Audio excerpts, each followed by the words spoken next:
Hello, I'm Aryan Kashyap Naveen, a student at NIT Suratkal.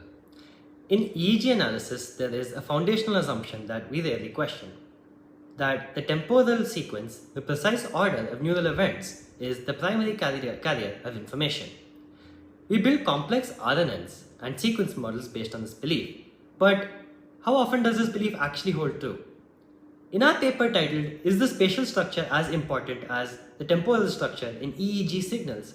we challenge this by systematically disrupting the temporal structure of EEG signals across 5 diverse datasets.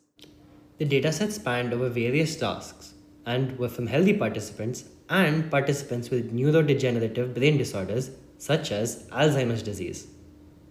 We tested different perturbations of the original signal.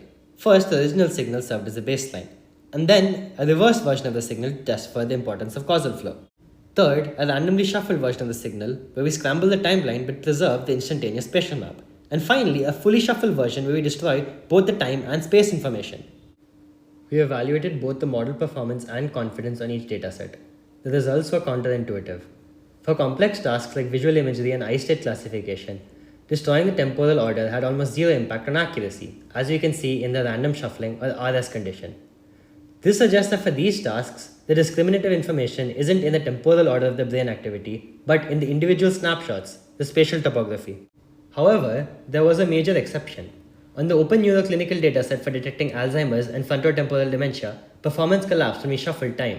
This creates a fascinating distinction. Mental states might be spatial, but neurodegenerative pathologies, which often involve spectral slowing, are fundamentally temporal.